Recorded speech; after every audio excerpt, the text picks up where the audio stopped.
பொதுவாக brush cutter owners இந்த ஒரு மெயின்டெனன்ஸை வந்து பார்க்காம விட்டுறாங்க. அதனால ப்ரஷ் கட்டரே போயிடுது. இன்னைக்கு நம்ம அது என்னென்ன பார்ப்போம். வணக்கம், என் பேர் பிரவீன் ராஜன், ஷார்ப் கருடாவோட மேனேஜிங் டைரக்டர். நான் சொல்ற மெயின்டெனன்ஸ் என்னன்னா, இந்த ஃப்ரண்ட்ல வந்து பெவல் கியர் பாக்ஸ் இருக்கும் எல்லா ப்ரஷ் கட்டர்லையும். அந்த கியர் பாக்ஸை வந்து ஒழுங்கா லூப்ரிகேட் பண்ணணும். ஒன்ஸ் இன் ஒரு 50 hours ஆகுது அது லூப்ரிகேட் பண்ணணும். அது வந்து எனக்கு தெரிஞ்சு ரெகுலராக யாரும் பண்றது இல்லை. அது பண்ணாம என்ன ஆகும்னா, அந்த கியர் பாக்ஸ் வந்து ரொம்ப ஹாட் ஆயிரும், ரொம்ப சூடாகி அந்த கியர்ஸ் வந்து தேஞ்சிரும் சீக்கிரம். ஸோ அதுக்கப்புறம் பார்த்தீங்கன்னா உங்களுக்கு டிரைவ் கிடைக்காது, ஒரு மாதிரி கர்றங்கிற மாதிரி சத்தம் வரும் டிரைவ் கொடுத்தீங்கன்னா.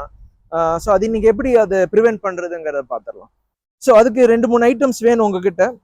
கிரீஸ் வேணும், அப்புறம் இந்த மாதிரி ஒரு பெரிய சிரிஞ்சு வேணும். அந்த சிரிஞ்சில் வந்து நம்ம இந்த மாதிரி கிரீஸ் உள்ள போட்டு பேக் பண்ணிக்க போகிறோம். சில கம்பெனிஸ் வந்து இதுக்குன்னே ஸ்பெஷலாக டியூப் எல்லாம் வச்சுருக்காங்க.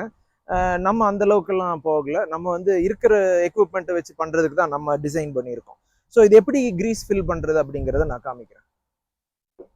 ஃபஸ்ட்டு இங்கே ஒரு அலன் ஸ்க்ரூ ஒன்று இருக்குது. இந்த அலன் ஸ்க்ரூ வந்து நாங்கள் கொடுத்துருக்கிற அலன் கீயை வச்சு நீங்கள் ரிமூவ் பண்ணிக்கோங்க.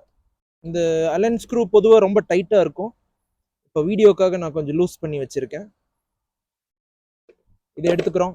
நெக்ஸ்ட்டு இந்த கிரீஸ் எடுத்துட்டு இதில் வச்சுட்டு அவ்வளோதான். நீங்கள் வந்து புஷ் பண்ணணும். இதை எவ்வளோ புஷ் பண்ணணும் அப்படின்னா, கொஞ்சம் எக்ஸஸ் வெளியே வர வரைக்கும்.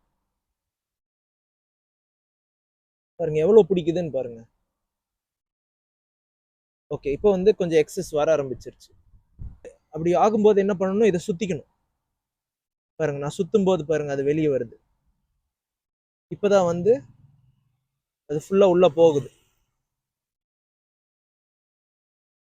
ஓகே, இப்போ வந்து கண்டிப்பாக ஃபுல் ஆயிடுச்சு, ஏன்னா எக்ஸஸ் கிரீஸ் வெளியே வருது.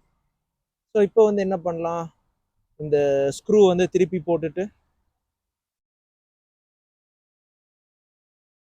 நீங்கள் வந்து கொடுத்துருக்கிற அலன் கீயால் நல்லா டைட் பண்ணிக்கலாம். அவ்வளோதான். இந்த ஒரு ஒர்க்கை பண்ணீங்கன்னாவே உங்களோட கியர் பாக்ஸோட லைஃப் வந்து இன்க்ரீஸ் ஆயிரும். இப்போ கிரீஸ் எப்படி ஃபில் பண்ணுறேன்னு பார்த்துட்டோம். இப்போ இதில் வந்து என்ன கிரீஸ் வேணாலும் போடலாமா அப்படின்னு கேட்டிங்கன்னா அப்படி போட முடியாது. அந்த கிரீஸுக்குன்னு பார்த்தீங்கன்னா NLGI அப்படின்னு ஒரு ஸ்பெசிஃபிகேஷன் இருக்குது. NLGI 0, NLGI 1 இருக்குது, 2 இருக்குது, 3 இருக்குது, 4 இருக்குது. அதில் வந்து இன்னைக்கு நம்ம ஃபில் பண்ணது வந்து NLGI கிரேடில் 3. இந்த 3 தான் வந்து பெவல் கியர் பாக்ஸுக்கு கொஞ்சம் சூட்டபுளாக இருக்கும். ஏன்னா இது ரொம்ப ஹை ஸ்பீடில் சுற்றும் போது நீங்கள் சப்போஸ் NLGI 0 கிரேடு அது பார்த்தீங்கன்னா கொஞ்சம் தின்னாக இருக்கும், ரொம்ப திக்கான ஆயில் மாதிரி இருக்கும் NLGI 0.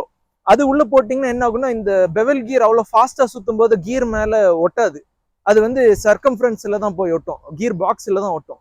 அதனால நம்ம இந்த மாதிரி ஒரு ஹைஸ், உங்களுக்கு தெரியும் ப்ரஷ் கட்டர் வந்து கிட்டத்தட்ட 8000 RPMல சுற்றும் அந்த ஷாஃப்ட். ஸோ அந்த மாதிரி ஸ்பீடில் சுற்றும் போது இந்த மாதிரி ஒரு NLGI கிரேட் 3 கிரீஸ் தான் வந்து அந்த கியரில் ஒட்டி இருக்கும். அப்போ தான் அது இனஃப் லூப்ரிகேஷன் கொடுக்கும்.